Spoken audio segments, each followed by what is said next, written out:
प्रेम से बोले सतगुरुदेव भगवान की जय, साचे दरबार की जय, सत्य सनातन धर्म की जय, वृंदावन बिहारी लाल की जय, उमापति महादेव की जय, प्रेम से बोले सतगुरुदेव भगवान की जय, बोल साचे दरबार की जय, सत्य सनातन धर्म की सतगुरुदेव भगवान की बोल साचे दरबार की जय। परम पुरुष गुरुदेव जी शाश्वत शांति निधान, बारे बारे दंडवत करूं सकल सुखों की, निस दिन जिनकी वंदना करते से महेश, शो निर्गुण सगुण भयो हरने जगते गुरु के सुमिरन मात्र से नासत विनयन, ताते सर्वे आरंभ में ध्यावत है सब संग, नारायण नर रूप से मांगू यही भेद, जन्म जन्म तक सते गुरु बख्शो अपनी से। मैं अपराधी जन्म की नक्शिक भरी विकार, प्रभु दाता दुख भंजना मेरी करो क्षमा। से बोले सतगुरुदेव भगवान की, बोलो बाके बिहारी लाल की जय, सत्य सनातन धर्म की जय।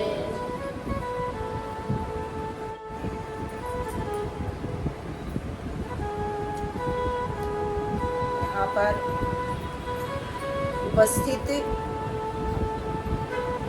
हमारे प्रिय बहनों, हमारी माताओं, बहुत ही हर्ष का विषय है जो आज हम सभी लोगों को सत्संग सुनने का अवसर मिला। बड़भागी हम जीव हैं जो आज यह सत्संग की गंगा में बैठ करके डुबकी लगाने का एक अवसर मिला, क्योंकि सत्संग उन्हीं को मिलता है जिस पर प्रभु की कृपा। इस सत्संग की गंगा में डुबकी वही लगाता है जिसे प्रभु अपना बनाना चाहता है। क्या अपना बनाना चाहता है? अपना समझते हैं, जिसे हम अपना बनाना चाहते हैं, जिसे प्रभु अपना बनाना चाहता है, अपने निज स्वरूप का, आपके निज स्वरूप का बोध कराना चाहता है और अपने परम धाम ले जाना चाहता है, उसी को ये सत्संग की गंगा में डुबकी मारने का अवसर आप ही नहीं, हमारे महान पुरुषों का कहना है कि सत्संग ये गंगा है, सत्संग ये गंगा है, इसमें जो नहाते हैं, सत्संग ये गंगा है, इसमें जो नहाते हैं, पापी से भी पापी, पापी से भी पापी पावन हो जाते हैं, पापी से भी पापी। क्या कह रहे हैं संत? सत्संग ये गंगा है, इसमें जो नहाते हैं, पापी ही नहीं महापापी भी पावन हो, पापी नहीं महापापी भी पावन हो जाते हैं। कौन सी गंगा में? इस गंगा में डुबकी लगाने की बात। कौन सी गंगा में? सत्संग की गंगा में समझने की आवश्यकता है।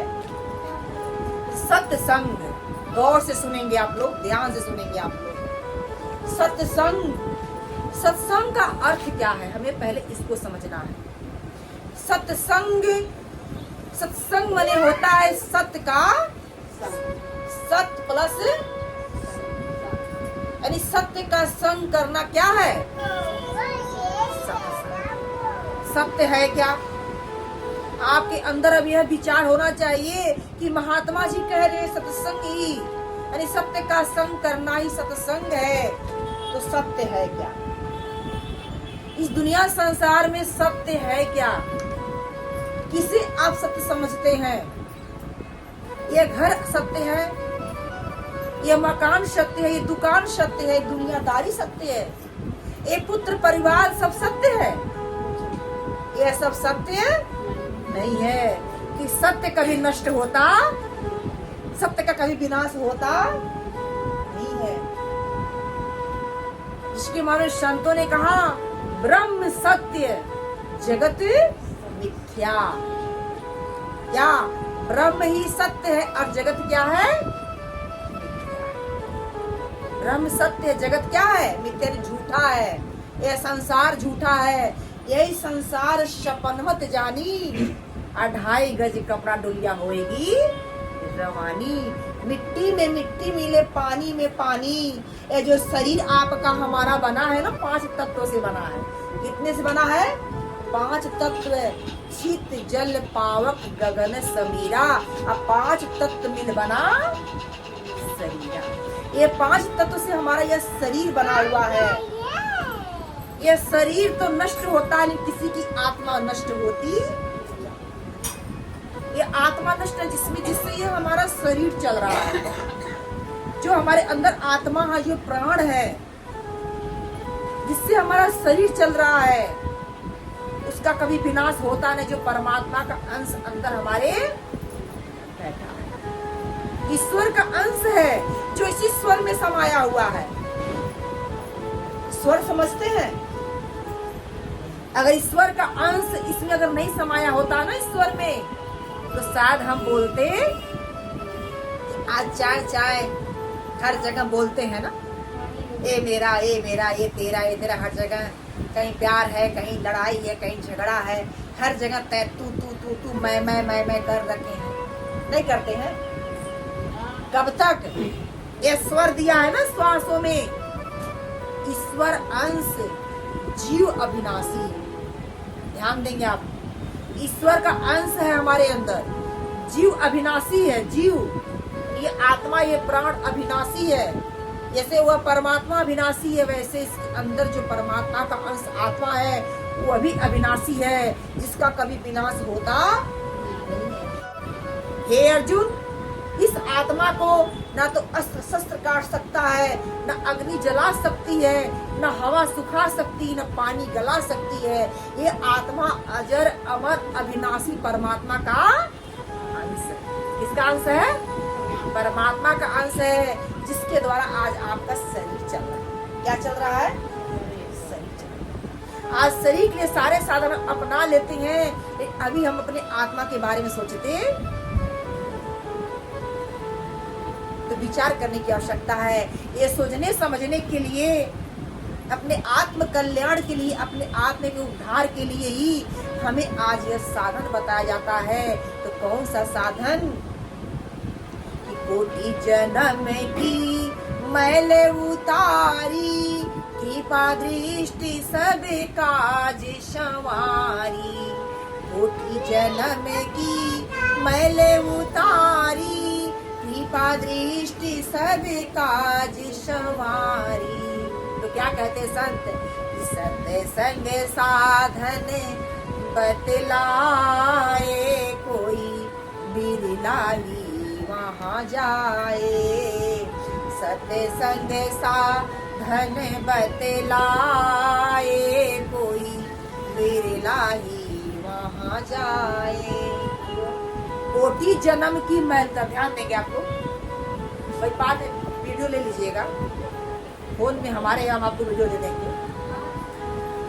नहीं, ऐसे डिस्टर्ब होता है। आप लोग सुनने आए तो थोड़ा सा गौर से सुनेंगे, विचार दे करेंगे।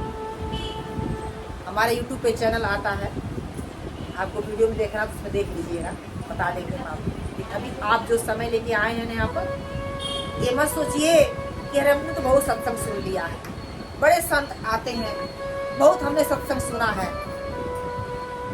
लेकिन हर सत्संग का, हर समय का एक विशेष महत्व होता है।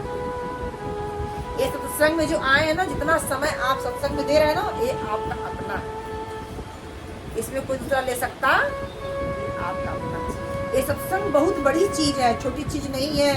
इसके बारे में संत तुलसीदास जी कहते क्या, एक घड़ी आधी घड़ी, आधी में पुनियाद, तुलसी संगत साधु की, कटे कोट या पैराग। तुलसीदास जी कहते हैं एक घड़ी आधी, आधी में पुनि।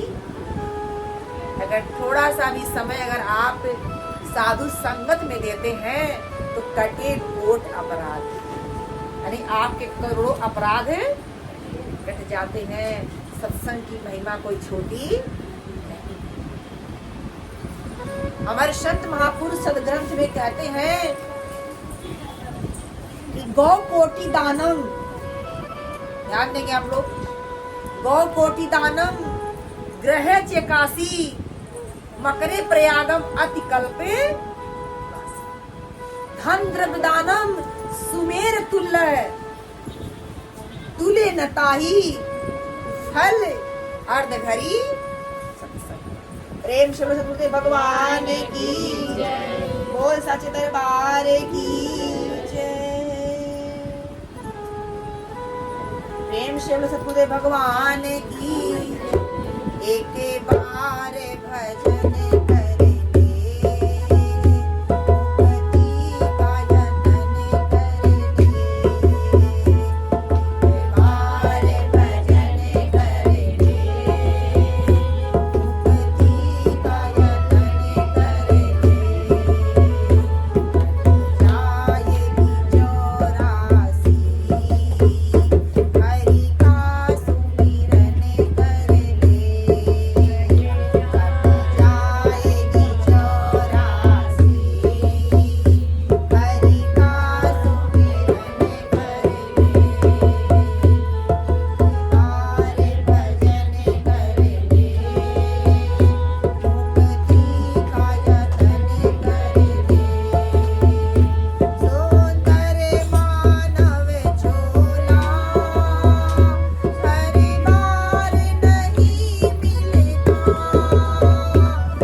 सामने रहेंगी तो ठीक रहेगा, हम भी आपको देखेंगे ना।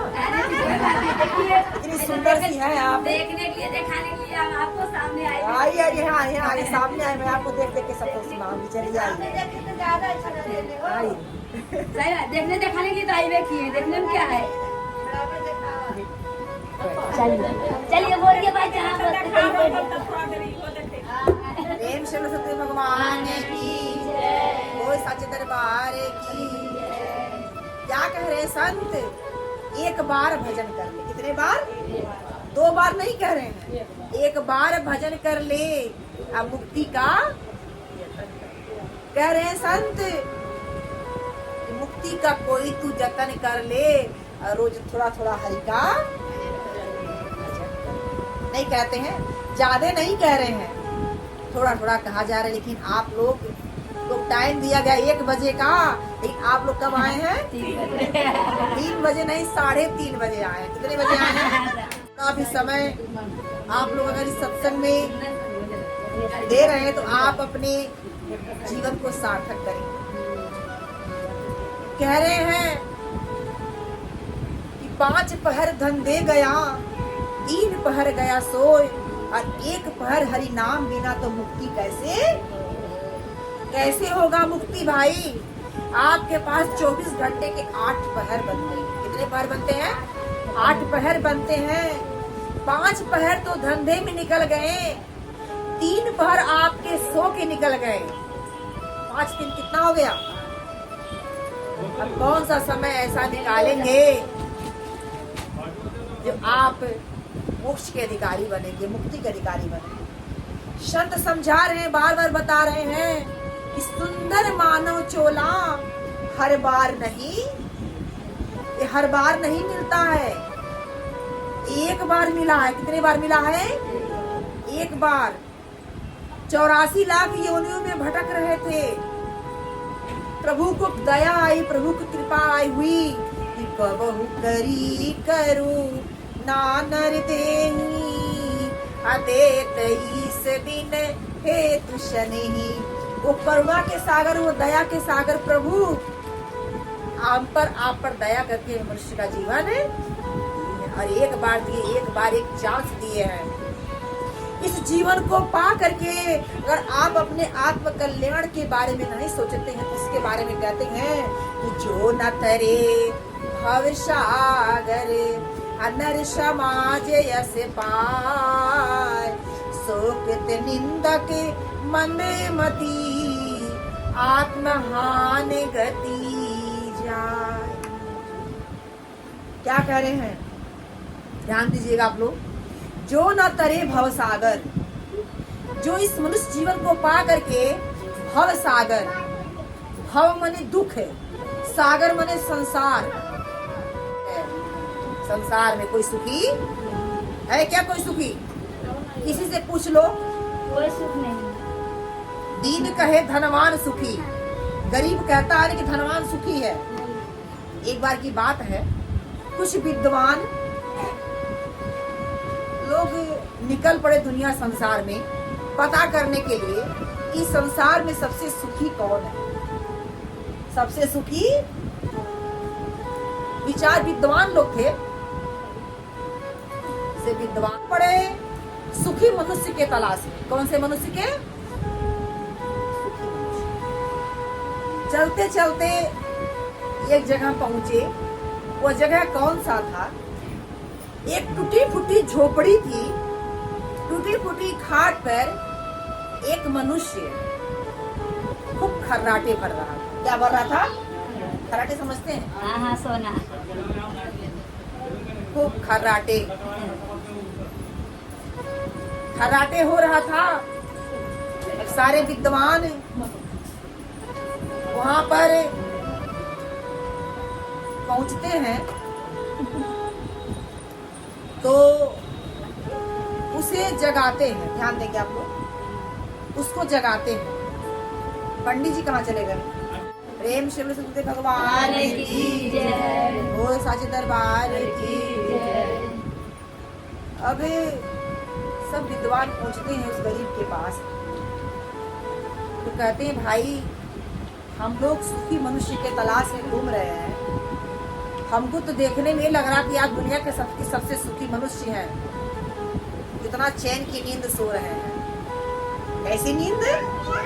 चैन से खूब खर्राटा मार के सो रहे हैं। वो गरीब कहता रे भैया किस एंगल से आपको लग रहा कि मैं सुखी हूँ? कहाँ से आप हमको देख रहे हैं कि सुखी हैं?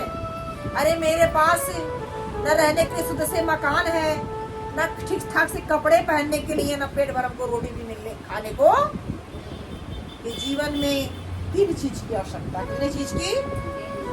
रोटी कपड़ा और मकान मकान। जो मेरे पास सही सही से नहीं। ना मेरे पास ढंग से पेट भरने के लिए रोटी है, ना ढंग से कपड़े पहनने के लिए है, तन को ढकने के लिए कपड़ा है, ना ठीक ठाक से हमारे पास मकान है, ना घर है, तो मैं सुखी किस प्रकार आपको दिख रहा हूँ? मैं सुखी? विद्वान लोग कहते रहे भाई जब आप सुखी नहीं है तो आपको तो कुछ पता हो कि सुखी कौन है। गरीब यानी दीन कहता है, दीन कहे धनवान सुखी।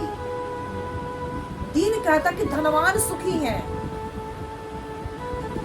धनवान यानी सेठ, जिसके पास पैसे वह क्या है? सुखी। वो गरीब कहता है जाइए सेठ के पास, जो बहुत उनके पास पैसा है, घर है, मकान है, सब कुछ है उनके पास, वो सुखी है, मैं सुखी। सारे विद्वान वहां पहुंच जाते हैं और सेठ जिसे कहते हैं सेठ है, हमें कहीं से पता चला कि दुनिया के सबसे सुखी मनुष्य आप हैं। दुनिया के सबसे सुखी मनुष्य सेठ जी कहते हैं अरे भाई आपको किसने कह दिया कि मैं सुखी हूँ? आपको किसने कह दिया कि मैं सुखी हूँ? मैं भी सुखी नहीं हूँ। दिन भर तो छल कपट से एक एक पैसा जोड़ता हूँ, लेकिन रात में मुझे नींद सही से आती नहीं है। चिंता लगा रहता है कि कहीं चोर कहीं डाकू मेरे घर में घुस करके मेरे धन को चुरा न ले जाए। जो एक एक तिनका करके एक एक करके मैं जोड़ा हूँ, कहीं चोर डाकू लुटेरे इसको लूट ना ले, इसकी चिंता में मुझको रात रात भर नींद आती नहीं है। कभी अगर मैं सोना भी चाहता हूँ तो मुझे नींद की दवा खाना पड़ता, तब जाके कहीं मुझको नींद आती, मैं सो पाता नहीं। मैं सुखी। विद्वान लोग कहते हैं अगर आप नहीं सुखी हैं तो आपको इतना तो नॉलेज होगा कि सुखी कौन है। कहते हैं सुखी राजा है, जो है राजा है, जिसके पास धन भी है और उसको रखवाली करने के लिए सेना फौज भी लगे है, वह सुखी है। अब राजा के पास पहुंच जाते सारे विद्वान, कहते हैं राजन मुझे पता चला है कि आप दुनिया संसार के सबसे सुखी मनुष्य हैं। कहते किसने आपको कह दिया कि मैं सुखी हूँ? अरे मैं भी सुखी नहीं हूँ। मेरे पास तो धन है, उसको रखवाली करने के लिए सैनिक है, फौज है, सब कुछ मेरे पास है, लेकिन मुझे रात दिन चिंता लगी रहती कहीं दूसरे देश का राजा मेरे इस राज पे चढ़ाई न कर दे, चढ़ाई करके लड़ाई युद्ध करके कहीं मेरे राज को मुझसे छीन ना ले। मुझे इसकी चिंता दिन रात खाए जाती है। मुझे भी सुखी, अरे सुखी तो वह है जो सम्राट है, जो विश्व का सम्राट है, जो सारे दुनिया का मालिक है, उसे किसी का भय नहीं है, वह सुखी है। अब वहां पर चक्रवर्ती सम्राट के पास जब पहुंच जाते हैं विद्वान लोग, तो वह कहते हैं कि मैं भी तो सुखी नहीं हूँ। अरे ये जितना भी धन संपत्ति है सब कुछ तो हमको यहाँ से छोड़ करके यहाँ से जाना है, कुछ भी हमारे साथ जाने वाला नहीं है। एक बार की बात है, एक बार बादशाह सिकंदर के दरबार में एक बुढ़िया माता जी पहुंच गई। कौन पहुंच गई? बुढ़िया माता जी पहुंच गई सिकंदर जी के पास। कहती है सिकंदर, हे बादशाह, मैं तेरे पास कुछ धरोहर लाई हूँ रखने के लिए, तू मेरा वह धरोहर धर ले। सिकंदर जी कहते हैं माता बता तेरे पास क्या है, तेरा कौन सा ऐसा धरोहर है जो मैं अपने पास रख लूं? कहती बेटा मेरे पास 2 सुई है। कितनी सुई है? 2 सुई है बेटा। एक सुई से तो मैं अभी बाकी की जिंदगी वो मैं काट लूंगी, क्योंकि वो सिलाई का काम करती थी। फटे पुराने कपड़े सिल करके उनका अपना जीवन का निर्वाह चल रहा था। लोगों का फटा पुराना कपड़ा सिलाई करती थी, उससे उनको जो कुछ मिलता था उससे अपना रोजी चला रही थी। कहती कि बेटा एक सुई से तो बाकी जिंदगी कट जाएगी, लेकिन एक सुई और है जो तेरे पास मैं रखना चाहती हूँ बेटा, उसे रख ले तू अपने पास। जब मैं परलोक जाऊंगी ना तो तो मुझे वहां पर भी सुई की जरूरत पड़ेगी। अगर यहाँ पड़े तो क्या वहां नहीं पड़ पड़ेगी, वहां भी पड़ेगी। बीज बो कर भाग